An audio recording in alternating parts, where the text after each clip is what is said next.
सभी हनुमान भक्तों को मेरा राम राम।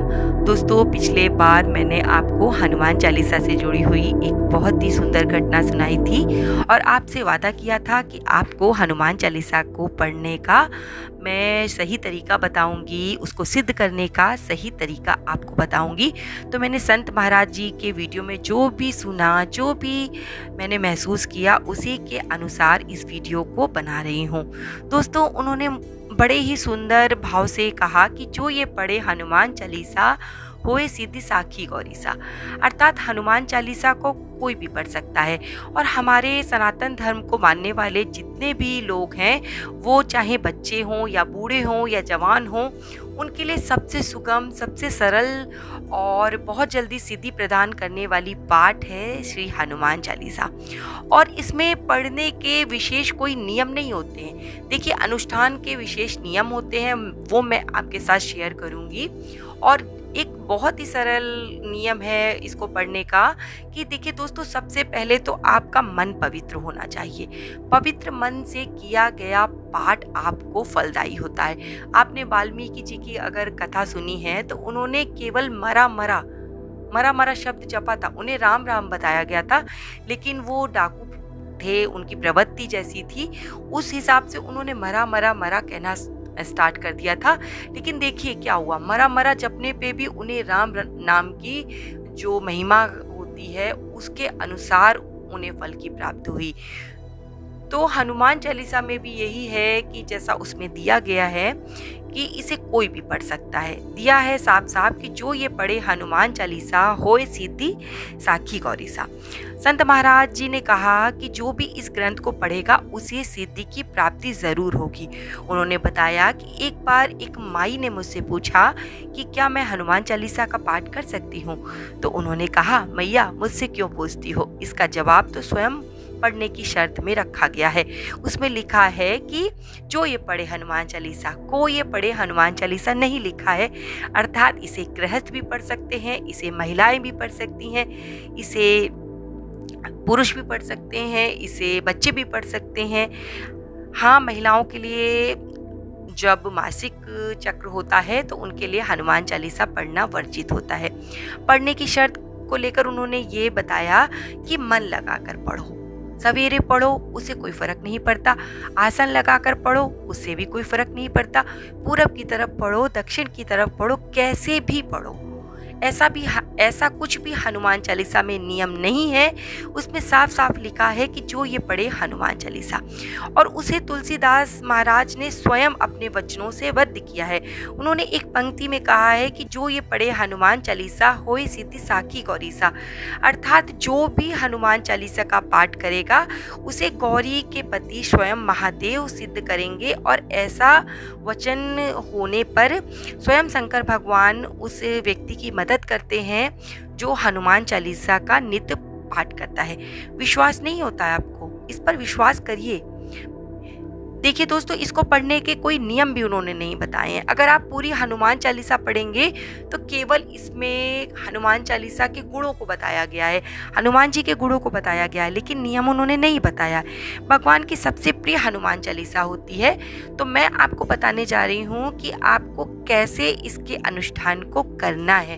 तो इसको करने के लिए आपको हनुमान जी की एक प्रतिमा रख लेनी है, उसके सामने एक दीपक जला लेना है। और कोशिश कीजिए कि अगर आप कोई अनुष्ठान कर रहे हैं, जैसे 21 दिन का, 11 दिन का, 40 दिन का, 120 दिन का, तब आप इसे एकांत में पढ़िए।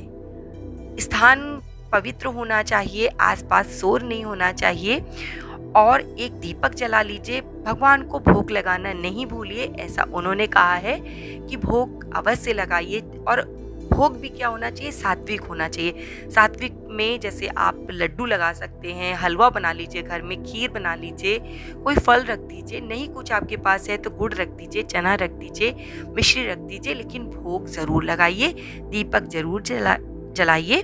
और उसके बाद आप सामान्य पूजन करके हनुमान चालीसा का पाठ कर लीजिए। और आपको सिद्धि करने के लिए क्या करना है, जैसे रामनवमी की दिन होता है, उस दिन आप हनुमान चालीसा को 100 बार 108 बार पढ़कर सिद्ध कर सकते हैं। नवरात्रि जब आती है तब आप इसको 108 बार पढ़कर सिद्ध कर सकते हैं। हनुमान जन्मोत्सव जब आता है तब इसको आप पढ़कर सिद्ध कर सकते हैं। ये इसको सिद्ध करने के नियम होते हैं। हाँ, इसको जब आप पढ़ें तो उन्होंने ये बोला कि आपका मन पवित्र होना चाहिए। आपके मन में तो देखिए उल्टी सीधी भावनाएं आ रही हैं, किसी स्त्री को लेकर आपके मन में गलत विचार आ रहे हैं, किसी की बुराई आपके मन में चल रही है, किसी के लिए बुरा आप सोच रहे हैं, तो आपको कभी भी इसकी सिद्धि प्राप्त नहीं होगी। चाहे आप कितनी भी नियम के साथ कीजिए, कितने भी आप एफर्ट डाल दीजिए कि मैं 108 बार कर रहा हूँ रोज, मैं 1000 बार भी आप कर लेंगे तो भी आपको इसकी सिद्धि प्राप्त नहीं होगी। आपको मन पवित्र रखना बहुत ज़रूरी है। फिर संत महाराज जी ने कहा कि अगर राम चाहिए तो भी और पद चाहिए तो भी आपको हनुमान जी की हनुमान चालीसा प्राप्त करनी चाहिए, याद मतलब पढ़नी चाहिए। हनुमान जी को प्राप्त करने का सबसे सरल मंत्र है, सबसे सरल ग्रंथ है और सबसे अचूक पंथ है श्री हनुमान चालीसा। हनुमान जी को प्राप्त करने के लिए, उन्हें प्रकट करने के लिए, उन्हें बुलाने के लिए ये ग्रंथ भी है और पंथ भी है। देखिए कितनी बड़ी बात उन्होंने बोली कि अगर आप हनुमान जी के दर्शन करना चाहते हैं, अगर आप उनसे किसी प्रकार का सहयोग प्राप्त करना चाहते हैं या आप केवल उनकी भक्ति प्राप्त करना चाहते हैं, तो आप केवल और केवल हनुमान चालीसा का पूरे मन के साथ पाठ कीजिए। संत महाराज जी ने आगे कहा कि आप किसी भी देवी देवताओं के जब मंत्रों की सिद्धि प्राप्त करने के लिए करते हैं तो आपको बड़े बड़े अनुष्ठान करने पड़ते हैं, शुद्धि अशुद्धि का भी ध्यान रखना पड़ता है, विधान करना पड़ता है। पर हनुमान चालीसा को पढ़ने के लिए किसी विशेष प्रकार के प्रयोग की ज़रूरत नहीं होती है, पढ़ने का कोई विशेष नियम नहीं होता है, बहुत सरल है और हनुमान जी से आपका परिचय भी हो जाएगा। आपको कहीं भी भटकने की आवश्यकता नहीं है।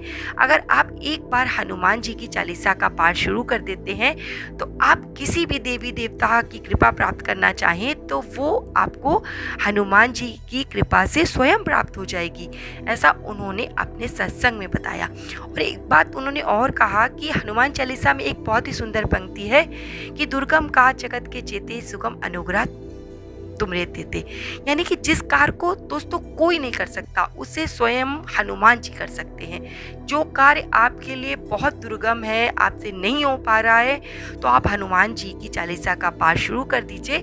हनुमान जी की कृपा से वो आपके लिए सुगम बन जाएगा। थोड़ा सा आपको धैर्य बना के रखना है, आपको हनुमान जी पर विश्वास बनाकर रखना है और हनुमान चालीसा को पढ़ने के कोई विशेष नियम नहीं होते हैं। आप बस दिल से उन्हें याद कीजिए, दिल से उनकी पूजा कीजिए और दिल से मानिए कि हाँ मुझे बाबा की कृपा प्राप्त हो रही है, उनकी शक्तियाँ प्राप्त हो रही हैं। अब दोस्तों पिछली बार मैंने एक पंक्ति आपको पढ़कर सुनाई थी, उसका सही आंसर था बजरंग बाण की पंक्ति थी वो।